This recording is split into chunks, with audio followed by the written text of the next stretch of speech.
여러분, 1년 내에 IMF 같은 그런 위기가 온다, 이런 전망이 나왔습니다.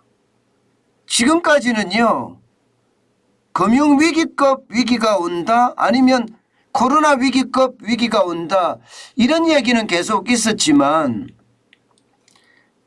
IMF급 위기가 온다는 이야기는 지금 처음입니다.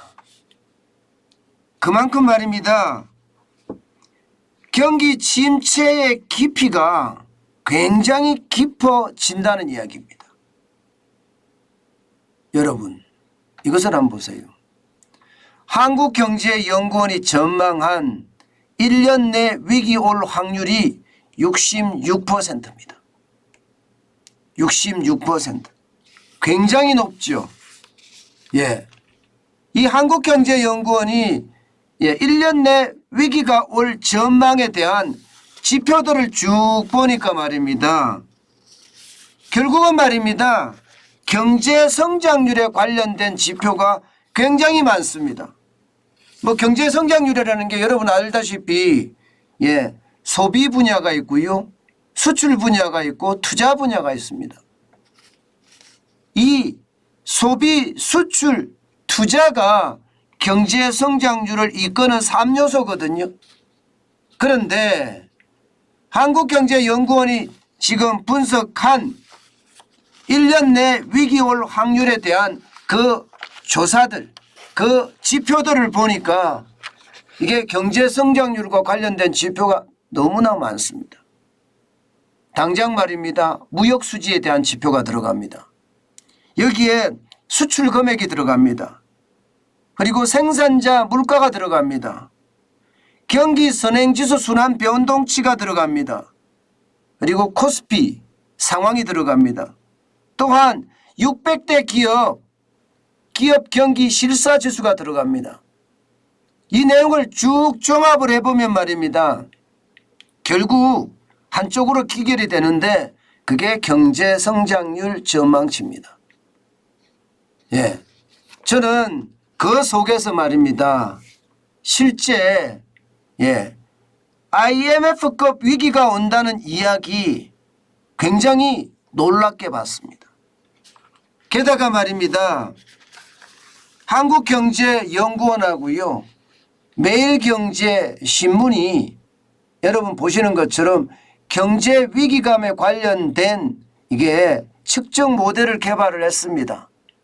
그 측정 모델을 놓고 그대로 보니까 말입니다, 지금 외환위기를 12시로 놨을 때 대한민국의 지금 현재 경제 상황은요, 저녁 8시라는 거예요.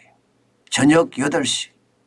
이제 4시간이 지나면 외환위기라는 외환위기급이라는 그런 위기의 정점에 도달할 수도 있다는 이야기예요.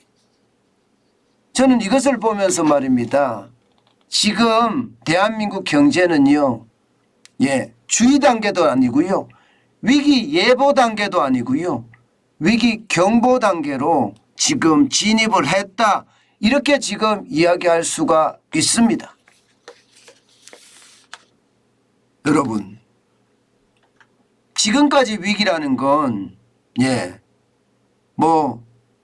경험 못한 위기가 온다고 이야기했던 김영익 교수, 게다가 짐 로저스 같은 경우도 내 평생의 최악의 파락장이 온다, 이런 이야기 했었잖아요.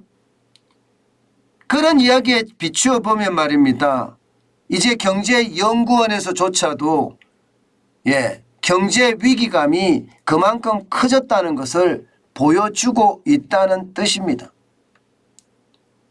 실제로 말입니다, 지표들을 면밀히 지금 검색을 해보면 상황이 그렇게 됩니다. 앞서 제가 말씀드린 것처럼 경제 성장률 말입니다.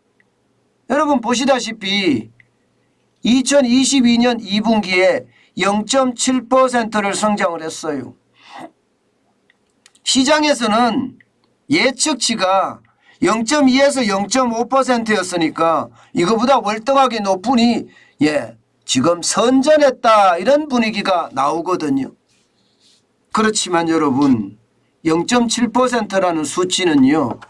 제가 보기에는 이거 심각한 수치입니다. 2분기라는 게 4월, 5월, 6월이잖아요. 지금 4월, 5월, 6월에 돈이 얼마나 뿌려졌는지를 생각을 하면 0.7%의 성장률은요. 최악이다 저는 이렇게 생각을 합니다. 왜냐하면 1차 추가 경정 예산만 16조 9천억 원입니다. 2차 추가 경정 예산은 62조예요. 전체를 다 따지면 80조가량이 말입니다. 지난 대통령 선거가 있었던 3월 9일부터 시작을 해서 지금도 계속 뿌려지고 있겠죠. 지금도. 그런데 대표적으로 많이 뿌려진 데가 2분기란 말입니다. 2분기. 4월, 5월, 6월에 가장 많이 뿌려졌습니다. 그런데도 0.7%만 성장했다는 것은 여러분 이것은요. 진짜 심각하다고 보이는 거예요. 그럼 3분기는 어떻게 될까요? 3분기는. 3분기는 생각만 해도 끔찍하다는 이야기예요. 3분기는요. 4분기는 어떻게 될까요? 4분기는. 뭐 4분기까지야 시간이 남았으니까 이 경제 상황이 변동될 확률도 굉장히 많지요. 그러나 3분기는 지금 현재 진행 중입니다. 7월, 8월, 9월이잖아요. 3분기에도 추가 경정 예산이 좀 쓰이기는 하겠지요.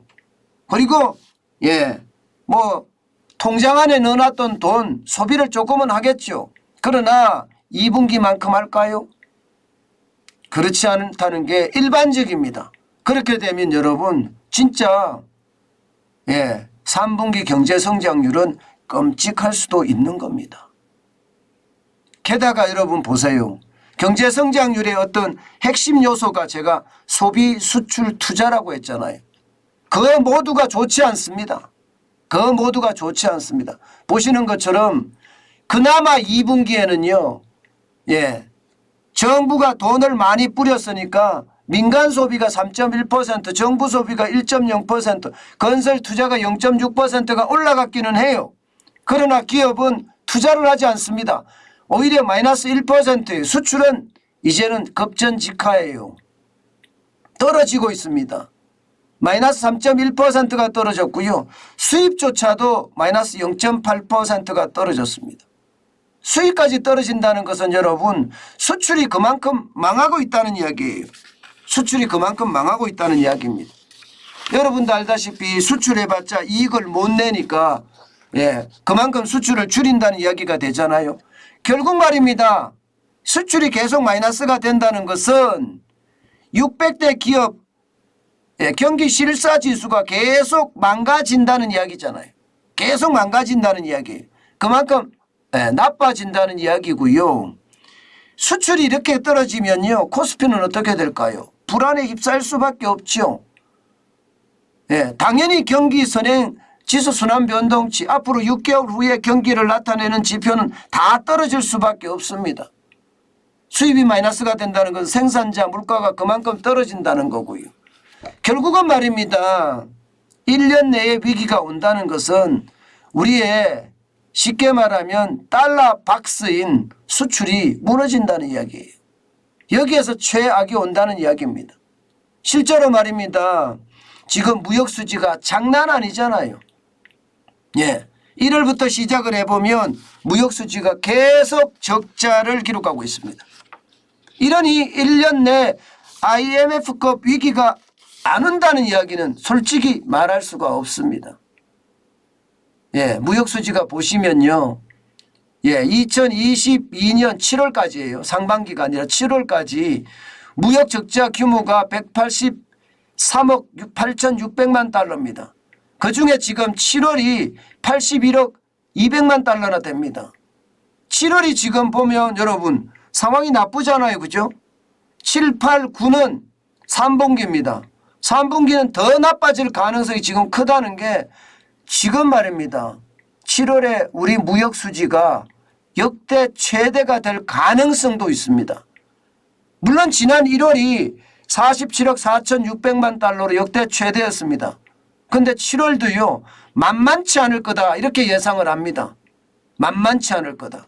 그러면 8월은요. 8월이라고 해서 뭐 경천 동지할 일이 있는 것도 아니니까 떨어질 수밖에 없겠죠. 9월은 그나마 한 달 남았으니까 경제 상황이 변동할 수 있으니까 좀 좋아질 수도 있을 겁니다. 그렇다고 하더라도 말입니다. 획기적으로 좋아질 거냐 이것은 상상할 수는 없습니다. 그렇다면 결국 말입니다. 수출이 꼬꾸라지고 있는 거잖아요. 수출이 꼬꾸라지는다는 자체가 우리 경제에는 굉장히 충격을 준다는 이야기가 되는 겁니다. 여러분 안 그래도 경제 위기라는 말이 쉽게 나오고 있습니다. 그런데 지금 또 위기는요. 지금까지 단 한 번도 들어보지 못한 IMF급 위기까지 간다는 이야기가 나오니 불안감은 점점 증폭될 수밖에 없는 겁니다. 여러분 수출은요. 대한민국에 있어서 생명줄이나 다름없습니다. 이 수출이 무너지면 동시에 말입니다. 소비도 투자도 다 무너집니다. 그래서 한국경제연구원은요. 지금의 위기가 올 거고 그것도 66%의 확률로 1년 내 위기가 온다 이렇게 이야기하고 있는 겁니다. 1년 내 위기라는 것은 지금이 7월이잖아요. 내년 7월까지니까. 결국은요. 모든 경제 위기의 기착점이 내년 상반기로 몰리고 있어요. 그죠? 모든 경제 위기의 기착점은 내년 상반기로 몰리고 있습니다. 결국 내년 상반기가 그만큼 어려워질 수 있다는 이야기인데 우리는 이 와중에 진짜 현금을 쌓아가야 됩니다. 시장은요. 아주 예리하게 쳐다보고요. 제가 늘 말씀드리는 단어 있잖아요. 바둑용어. 차간대국 착시소국이라고. 눈은 크게 떠서 큰 판을 보되 손은 착수, 소국 아주 예민하게 투자를 해야 된다. 이런 뜻. 지금이 바로 그 시기가 아닌가 저는 그렇게 생각을 합니다.